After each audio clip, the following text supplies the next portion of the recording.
Hello friends, this is Chanchal Anthony from the Department of Computer Science and Engineering, AGIT Mangalore. Today we will be discussing regarding authentication. So in authentication, we will go through what do you mean by a mutual authentication and what do you mean by dictionary attacks.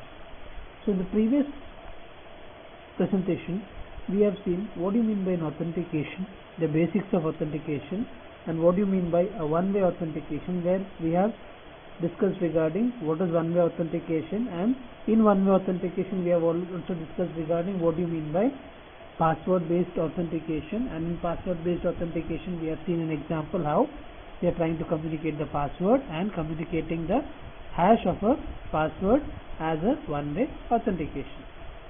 Next also we have gone through something regarding a challenge response protocol, where we have seen two entities when they are trying to communicate, they do their authentication, that is nothing but a one-way authentication using a challenge response, where one user sends a challenge to the other user to verify. And also we have seen something regarding a certificate based authentication, where we have seen each process or each entity when they are trying to communicate, they share a public key certificate, and based on the certificate they certify it as the user, and then they go with the next way of authentication. So next we will move on to the second type of authentication called as mutual authentication. So what do you mean by mutual authentication? So the name itself suggests mutually you are trying to authenticate the two entities who are trying to interact with each other. So it is often necessary for both the communicating parties to authenticate themselves to each other. For example, in an internet banking system, it is imperative that the customer interacts with his or her bank and not some entities posing as a bank. Okay. So likewise, it is important that the bank be able to verify the identity of the customer. So this can be one example. We can also take one more example where we are using a two-way authentication, in which one we have a for example we are buying a item. So when you buy an item through a parcel service, first what the parcel service person will do, just to verify it whether we are the proper recipient, they ask us for the one-time password or a key password what has been generated or what we get. So once we share it, what they do, they verify it by sending or by adding their password what they get it. So that is where we try to have a two-way authentication. Okay, so this is one more example what we can give for mutual authentication. So mutual authentication in simple can be said that we are trying to mutually authenticate each other in order to find out whether both the communicating parties are the authenticate party. So next we will move on to what are the different kinds of mutual authentication. So here we have got three kinds of mutual authentication. First one is called as the shared secret based authentication. Okay, shared secret based authentication. Second one is asymmetric key based authentication, and the third one is nothing but authentication and the key agreement. So in this three authentication method, we will see how we are trying to communicate with the, or how we are trying to authenticate, or how we have a mutual authentication, and if there is an intruder who is trying to intrude in between the communication, how we are trying to deal. Okay. Okay, moving on to what do you mean by shared secret based authentication. It is nothing but a straightforward extension of a protocol for one-way authentication, which we have seen in the previous session. Okay. Now in the one-way authentication using a challenge response protocol, we have seen that in a diagram C. If you want, you can just go back to the previous presentation and you can just go through the one-way authentication challenge response protocol in that C. Okay, the third one. So in the third one, we saw that first a message was sent by A to convey its identity, whether it is the proper it is a proper sender or not. Okay, the second message contains the challenge which was sent by the server, that is nothing but in the form of a noun. Okay, nouns is nothing but a random number that is being generated. Now what was the third message that was sent by the recipient? That the recipient used to it took the secret key encryption function and with the key. Okay, and it was being a password and what they did was they encrypted it and they sent it to the communicating agent. So same way what we are doing here is, in this secret shared secret based authentication, in the first message what is happening is A is communicating, okay, A will communicate its identity and its challenge in the form of a noun, that is nothing but R of A. Okay, so once it sends the once it tries to find out its identity, or once it tries to send its identity in the form of a noun, in the next message, now for example here what is happening is there are two entities A and B that are trying to communicate with each other. So A is trying to communicate with B. So first A will send identity A in the form of a challenge, that is nothing but a noun R A. Now what does B do is, B responds to the challenge by encrypting R A. Okay, you can see it in the diagram. It is encrypting R A with a common secret key, that is nothing but which is shared by A and B, that is nothing but K. Okay, with a common secret key K, that is shared by A and B. Is it clear? Then next what happens?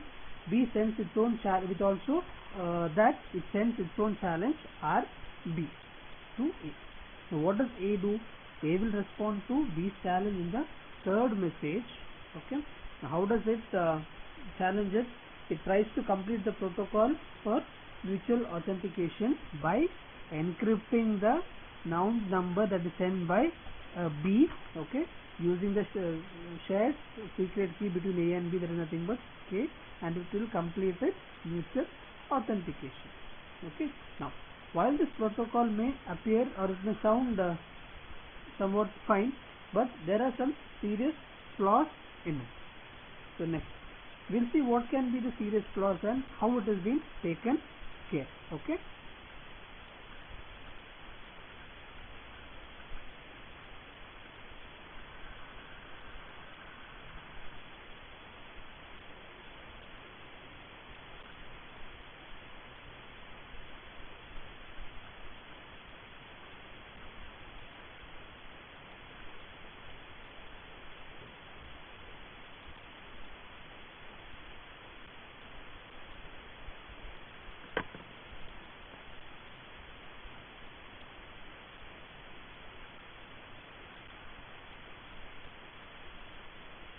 Okay, now we'll see what is the flaw that can happen here. Okay, now there is one attack scenario that can be seen in a given diagram. Now just look at the diagram once.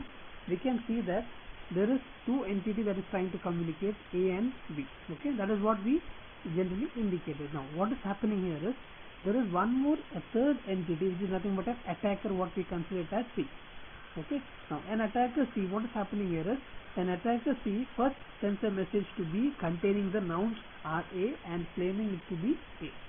So now what it is trying to do, it is trying to impersonate itself as the entity called as A in order to create a communicating channel between B.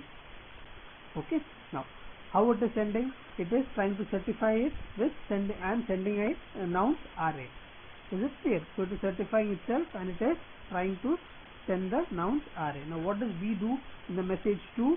And the message 2, B responds to the challenge with encrypting the nouns RA, okay, using the common shared key K, and its own challenge RB as required to the above protocol. In the previous diagram what you can see, what you have seen, as required in the protocol, what it does, it will encrypt the nouns and at the same time what it does is it will send its challenge. Okay, now it is sending a challenge in the form of a noun. Is it clear? Now what is happening here? You can see something called as 1 dash. This is a message 1 dash. So now what C does, C attempts to connect to A, claiming it to be B with the challenge RB. Okay, now this is what is happening here. RB. Note that this is the same challenge offered to it by B in message B. Can you do you remember? Okay. So now what does A do here? That is nothing but message 2 dash.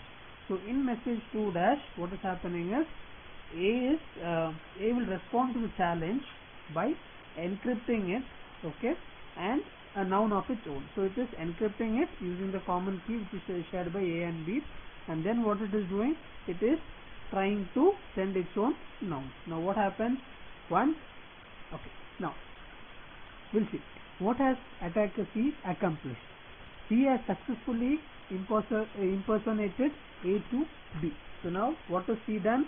C has impersonated A to B, and one more thing what he has done is, we can see in message 3 was required to complete the authentication of C posing as A to B. Okay.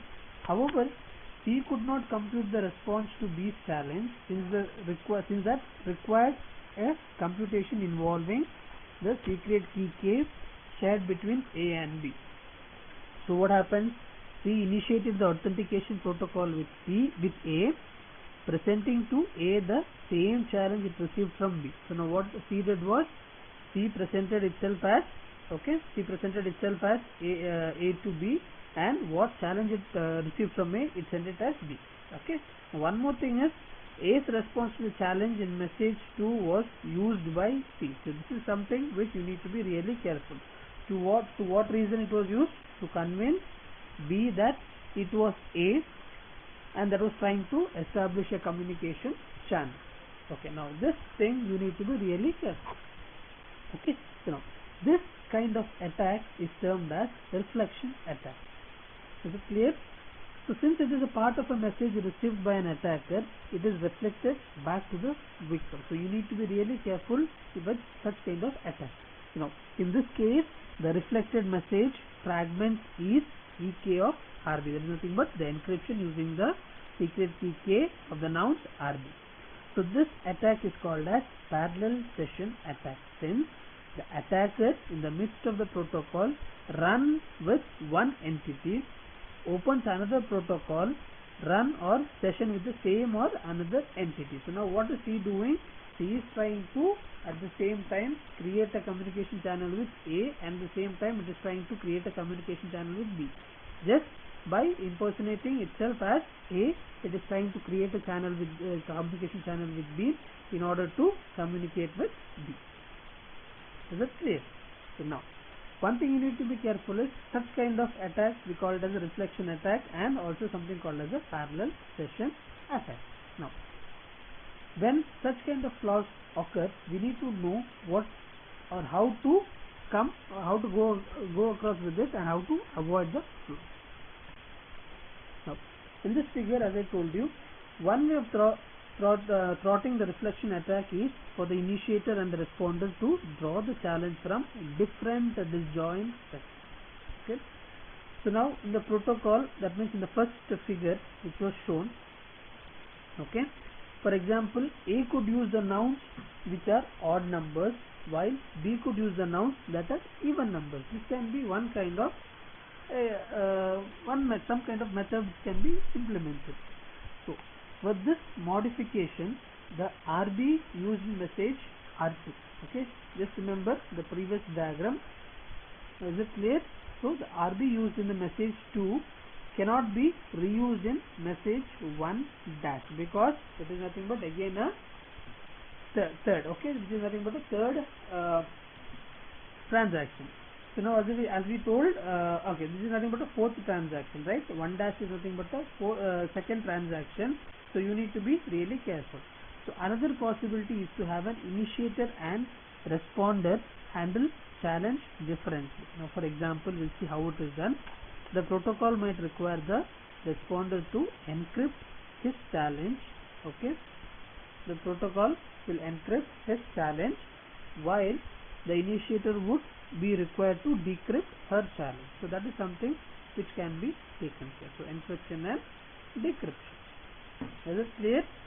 So this is how we try to avoid the error. Okay, I think you have understood how we can do it. Now you can see what has been done here. What has happened, as I told you, A is creating a communication channel A to B with the nouns R8. Now what RB does? Okay, so what RB does?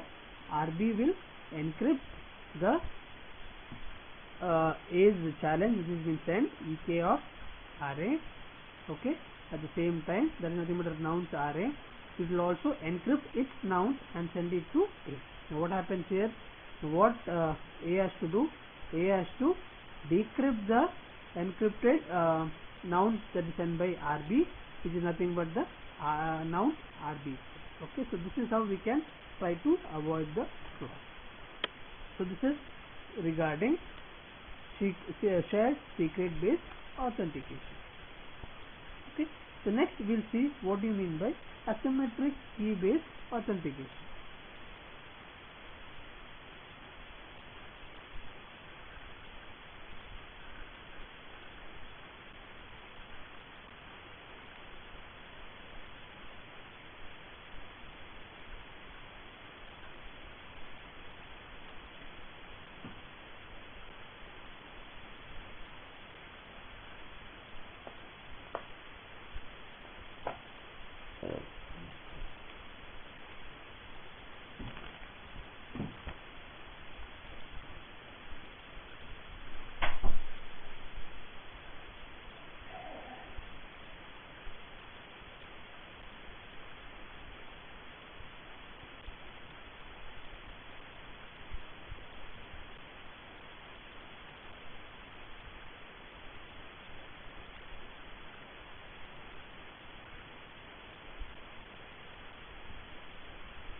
Okay. Now we can see that in this protocol, that is nothing but the asymmetric key based authentication. You can see that each party transmits its own nouns and challenge the other to sign it. Is it clear? So now, for example, we can say that A and B are trying to communicate with each other. So A is trying to send a noun, which is nothing but stating that A is sending a message and the noun is RA and A is certifying it. Now what B has to do? Now as I told you, we are using a notation M of A, okay, to indicate that the message is certified by M. So now what is the second message, or in the second message what happened? The string obtained by concatenating the nouns of RA and RB, which is signed and certified by B. Okay, both the nouns and the signature are sent back as a challenge, which is sent by A, which is sent to A by B. Okay. Now the noun A is a challenge provided by A. Now what happens here is, okay, RB is a challenge which is provided by B and signed by A in response to message 3. So now what happens here? In the second message, as I told you, RA and RB are the nouns which are sent by A and B, which is certified by B and it is sent back. And next what it does, RB, what nouns is sent by RB is be certified by A. Now next thing again we need to understand is this protocol flawed? Okay, again we need to see whether there is a problem with this protocol. Now we will see how an attack or a third party, is nothing but an attacker, comes in between and tries to get the tries to deal with this or try to create an issue. Now what happens here? You can all look just kindly look at the diagram. So this is nothing but you have an entity A, you have a B. So now what happens here is A is trying to communicate with B. So sometimes what will happen, C will possess as A and it will try to communicate with B acting as A. So now we'll see how the entire communication or what is happening there within the entire protocol. Now what is happening in the first message? A initiates the communication with C, sending her the challenge RA. Okay. Now C initiates a communication with B using the same nouns RA supplied by A. Now what is A thinking? A is communicating with C. Now taking it as a chance, C is trying to create a channel between A and B and trying to communicate with C. Now what is happening? Since in message 1 dash C initiates the communication with B using the same nouns RA supplied by A. Okay. Now what is happening in message 2 dash, which is specified here?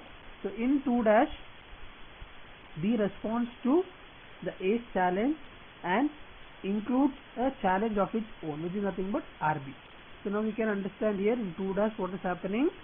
B responds to A's challenge, okay, and it also includes a challenge of its own, which is nothing but RB, and it is certifying it and it is sending. So what is happening in message 2, that is been sent from C to A? C responds to A's challenge and uses these nouns, that is nothing but RB, as a challenge to A. Is it clear? Now, what is happening in the third message? A responds to C's challenge, which is actually generated by B. That you need to understand. Okay, which is actually generated by B. So A thus completes the mutual authentication protocol with C. So now what is happening is A is trying to communicate with B. Okay, A is trying to communicate with C. Now what C is doing? C is sending the same message that is being sent by A to B, and then it is trying to get the communication channel. Is it clear? Now, what is the fourth message that is happening? In the fourth message, C forwards A's response to B. So now, we next analyze the above protocol by attempting to determine the intention of the three parties. So, which are the three parties here? We have got A, B and C. Okay. So now, listen carefully. It is clear from the figure that A does intend to communicate with C.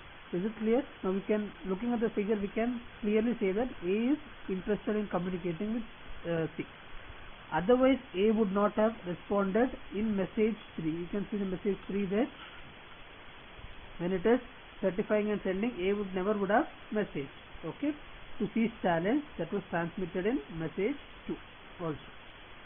Is it clear? Now, second observation what we can see here is B wishes to communicate with A. Right? B wishes to communicate with A. Otherwise, B would not have responded to message 2. Now, what is the message 2? That was the message 1 that was sent, and the second one which was replied by B, that B wouldn't have sent it if it never would have intended to message. Okay, to to the nouns presented in message 1. So this is clear. Now understand the scenario what has happened. Note that message 1 dash is sent to C, sent by C. Okay, message 1 dash is sent by C, but it includes A's identity. Who is C and what sort of game is he up to? So one thing you need to understand here is C is probably known to A. Okay, C is probably known to A because he does general communication with A. After all, A intends to talk to C, but C is also the attacker here. Now you need to clarify that. When A initiates a communication with C, the later seizes the opportunity after the first message that has been sent and attempts to convince B that A intends to talk to him. That is nothing but C is trying to create an illusion that A is trying to talk to B. So B responds to what appears to be A's intention to communicate with him. Now one thing you need to understand here is, note that in the current scenario, A may not wish to communicate with B and is not aware that C is attempting to do so on her behalf or on his behalf. Yet after B receives message 3 dash, okay, he feels A intends to communicate with him since message 3 dash contains her signature on a noun chosen by him. Okay, so that is something you need to be careful. So now you have understood clearly what are the three entities, what they mean and what they are trying to do. So who is the attacker, who is the valid communicator. Okay, so this is something generally which is happening in the cryptography.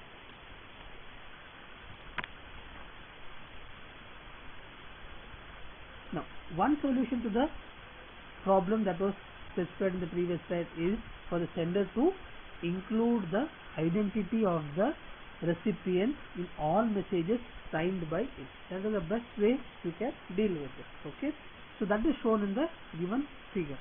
Now note that with this modification, message 3, okay, in the previous figure would have been C of RB of A, right? Now just see here. Here what is the message 3 that is being sent? It is being sent that it is given to B, okay, and the nouns B, and it is certified by A. Now if this was the situation in the previous condition, what would have happened? It would have been C RB of A. Now if C tries to forward this message to B, the later will smell a rat since it is C's identity that is included in the message. So now B will understand that someone else is trying to intrude between the two communicators in order to hack some data. So B will realize that the message was intended for C, not for A. Okay, so this is one solution for the previous symmetric key based authentication and the attack that had happened. So next we'll see how the authentication and key agreement is being done.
So in the second method, the third method is nothing but the authentication and key agreement. Okay. Now, in the previous section, authentication was performed using operations involving a long-term, shared, secret or private key. Okay. It is good security practice that these days is being used sparingly to minimize the probability, okay, of compromise. Also, private key operations are notoriously expensive, that we need to understand. If rest of the communication need to be integrity protected or and encrypted, the short-term key for this purpose must be agreed upon. Now, you can expedient. It is expedient to derive the short-term keys or session keys during the authentication phases. Now, what happens here is, now as shown in the figure, okay, the protocol providing both mutual authentication and key agreement. Now, in the first figure, what happens is, it uses a secret key cryptography. Now, you can see in figure A, it is using a secret key cryptography, while in figure B, we are using public key cryptography.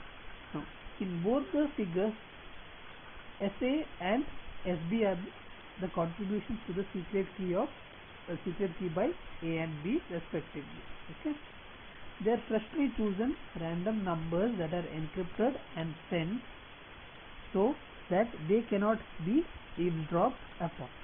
Okay, now in the first figure, you can see that they are encrypted in the second message and third message. Now you can see that in the second message and third message by a secret key. Okay, now I will explain you how the secret key cryptography is done in first one. So now what happens is, A is sending an indenting message that A wants to communicate with B by generating a random number nouns array. So what is B doing? B is encrypting it using the common key case, okay, shared key case, and at the same time it is also sending a challenge by encrypting the nouns RB with the session key. Okay, it is also using something called as a session key SB.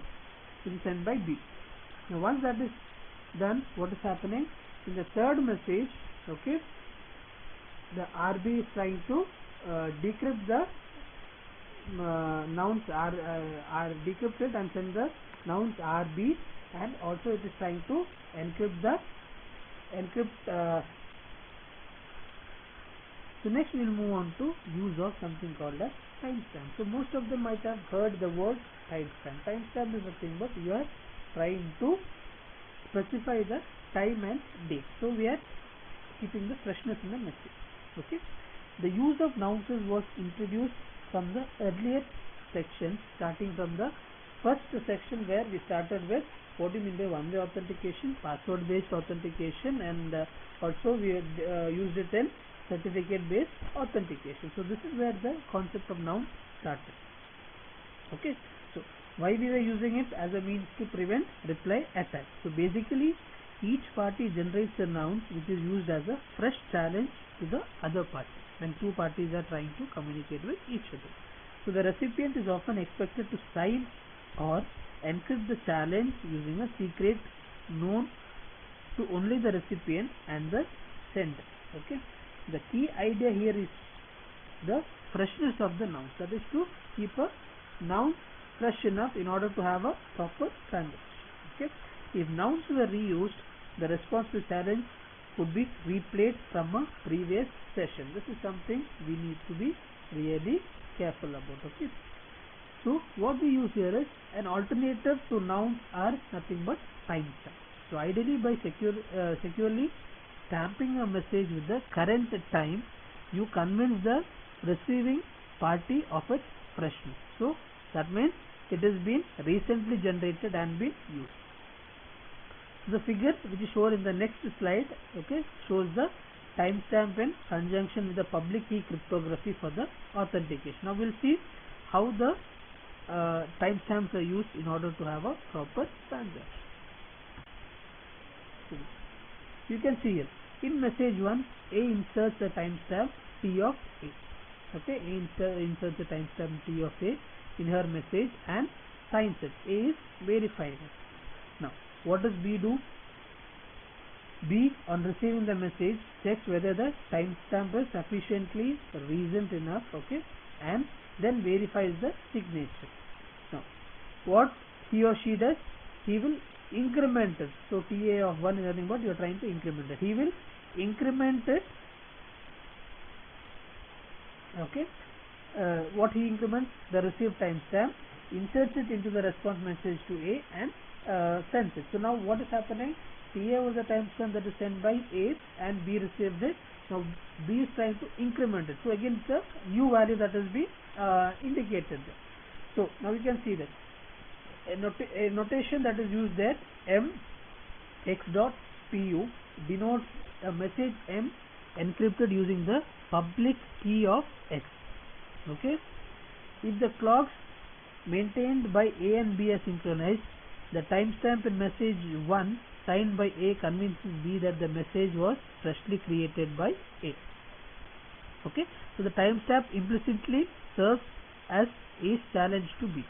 So by signing the incremented timestamp, B hopes to satisfy A that he is indeed responding to her message. So this is how we try to use the concept of timestamp. The main intention is to only see to that there is a freshness in the message that has been sent and it is recently sent. So this is regarding the use of timestamp. So this ends the mutual authentication. So now here we have I'll just recap it. Here we have studied something called as a shared secret based authentication, and we have also seen what is the flaws in the protocol, how an intruder can try to communicate in between or try to access some data in between the communication and create a issue there, and how it is being corrected. Next we have seen something called as an asymmetric key based authentication. Okay, there also we have seen how the flawed protocol was created even though when it was certified. Then we saw how the session keys were used here. Is it clear? And at the last we also saw something called as an authentication and key agreement, where we saw the secret keys, the public key cryptography and the secret key cryptography, how it was intended using the key that was chosen by a simple function of S of A XOR S of B. And also we have studied something called a use of timestamp in order to keep the freshness of the message. Is it clear? So next we will move on to what we mean by dictionary attack.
Okay, next we'll move on to what do you mean by a dictionary attack. Okay, so now in dictionary attack, before moving on to what are different types of dictionary attack, we'll see what is dictionary attack. So dictionary attacks are typically launched in the context of password in order to have a hacker having a easy way to access the password. So some passwords have few characters. These are all some of the flaws that we can see. Other may be a common celebrity name, place name, etc. Some individuals use permutation of characters in the name of their near relatives or friends so that they can easily memorize. They are easily memorizable. Based on such clues, an attacker can build a dictionary of strings which are potential passwords of his or her victim. Okay, so we'll see some of the passwords and reason of the weakness. Now, some of the passwords that people do is people use is 1, 2, 3 or ABCD. These are the common default password in order to remember the password. Next one, a simple password: S, U, Y, a comma, an at symbol or an exclamatory symbol. So anything less than an 8 characters are always a short password. Now, sometimes people use a celebrity name, a common celebrity name or a hyper celebrity name and spell it backwards. So now, for example, we see something called as Shah Rukh Khan. SHARUKH is nothing but Shah Rukh Khan. Now, when it is spelled backwards, NAHK HKURHAHS. Is it clear? Now, this can be some of the passwords. Now, some more types of passwords are birthdays and anniversaries are convenient but almost and always be a part of attacker's password dictionary. So whenever an attacker is trying to attack something, he keeps track of the birthdays and anniversaries. Okay. Now sometimes what happens, permutation of the letters of mother's spouse name, dad's name, children's name is a poor choice, especially if the attacker has personal information about the victim. So this is something which you need to understand. Okay. And place names are often a part of password dictionary. So I think now you have understood what is the dictionary attack, which is mainly dealing with passwords. So now in the diagram you can see something called as a dictionary attack, how it has been done. Now for example, he tries apple, failed, blueberry, failed, Justin Bieber, failed, Setman, failed. Now secret is one password. Now it is less than 8, okay, and instead of E he has used 3. Okay, this is how people try with the different types of passwords. Okay. Now here there are two types of dictionary attack. One is called as an online attack, another one is called as offline attack. Okay, now we'll see what do you mean by online attack and offline attack. So in an online attack, an intruder attempts to log into the victim's account by using the victim's login name and guest password. Okay, now this is usually a system imposed limit. So this is usually a system imposed limit on the number of failed login attacks. So this is applicable generally in a you can see this when you're logging in a Gmail account. Okay, when you type the password 3 times in the wrong manner, what will happen? Your account will be locked. Then you will have to wait for certain amount to unlock it. Okay, and you get a message also. So unless the attacker is particularly insightful or lucky, the choice of password is particularly named. An online attack has severely limited chances of success. Okay, so this is the first kind of attack. Now, second one is nothing but an offline dictionary attack. So, unlike an online attack, an offline dictionary attack leaves few fingerprints. So, one possibility is for the attacker to get a hold of the password file. So, passwords are typically transformed in some way. Okay, by for example performing a cryptographic hash on them. So one approach to frustrate the dictionary attack is to increase the cost of performing such an attack. The cost is the time to successfully complete the attack. So now here what we are trying to indicate is the cost as a parameter is nothing but the time to successfully complete the attack. So now as the time keeps on increasing, the attacker will get frustrated. So this is one way where we can defy or deny the security attack. The most time consuming operation in each iteration of the dictionary attack program is the function of the function f of D is nothing but the size of array containing the dictionary. Okay, D is an array containing the dictionary, and D of I. So the function of f of I and the nouns are. Okay, hence to decrease the attacker's chance of success, the function f d of I comma r could be made more computationally expensive. So suppose, for example, instead of the function f being a simple cryptographic hash, it was the cryptographic hash h applied successively 100 times. That is h of d of I comma r. So if you are doing it 100 times, the hash function, okay, now it will be hard for a attacker to find out the password. So if the above function were used for f of di comma r in the loop, okay, we would will expect a program to run about 100 times slower, because the time taken to compute the hash function. Okay, so for a given amount of computational power, the attacker's chance of guessing the password would decrease tremendously. Okay, now here what we do, we are using a protocol that virtually eliminates the offline dictionary attack. That is nothing but an encrypted key exchange protocol, EKE. Okay, so this is a password based protocol that combines Diffie-Hellman key exchange with mutual authentication based on the secret key. So this is something which they are trying to combine with the concept of Diffie-Hellman, which we have studied in the second module. Okay, now we will see how we are trying to implement it. Now you can see in this diagram how the protocol is getting implemented. So recall that the Diffie-Hellman protocol is vulnerable to a man-in-the-middle attack, which is due to the unauthenticated exchange of the partial secrets GA mod P and GB mod P. So G to the power A mod P and G to the power B mod P. To mitigate this attack, the encrypted key exchange uses a novel idea where each side transmits a partial key after encrypting. So the encryption key PW, which we consider, is the hash of the password. Okay, now same thing you can see it in the diagram, shows 4 messages that are exchanged in the encrypted key exchange. Okay, now after message 2, both the sides should be able to compute the new session key, which is nothing but G of AB mod P, which is denoted by K in the figure. Okay, so now here wherever they are using K, which is nothing but, it is nothing but a combined key of G of A and B mod P.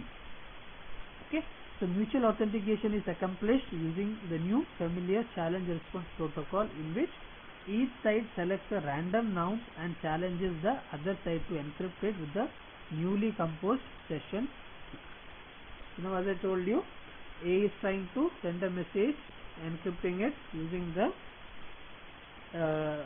password, that is nothing but hash of password PW, and it is sending the it is sending the partial secret.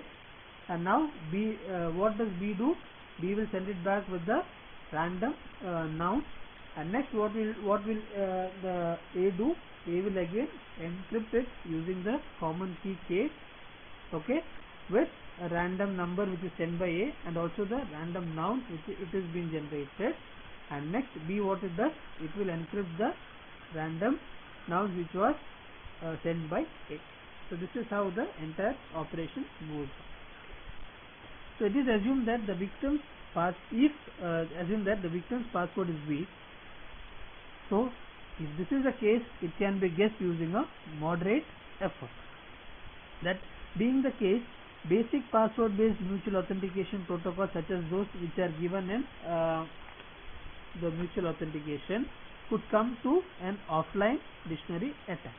Okay, now could a similar fate await the encrypted key exchange? No.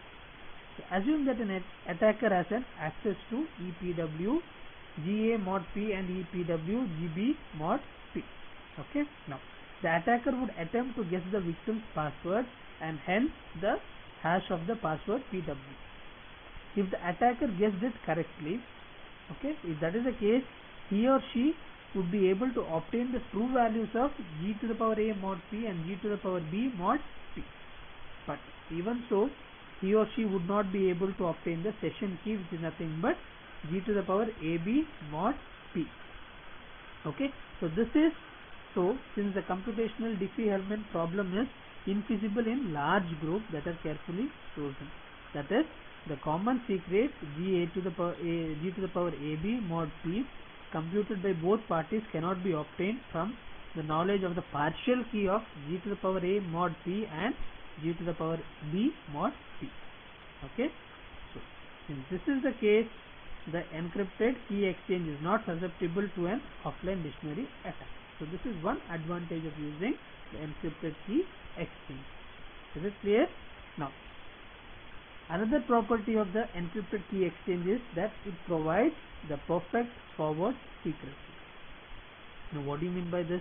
A protocol is said to have a perfect forward secrecy if it is not possible for an attacker to decrypt a session between A and B, even if he or she records the entire encrypted session, and then at a later point of time obtains or steals the relevant long-term secret keys of A and B.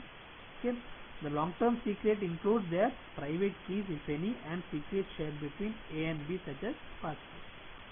So, the perfect forward secrecy in the encrypted key exchange follows from that the fact that knowing the long-term secret keys of both sides shared does not help determine the session key, because the common secret key G of AB, G to the power AB mod P, which is computed by both the parties, cannot be obtained even though if you have the knowledge of partial keys G to the power A mod P and G to the power B mod P. Okay, thank you.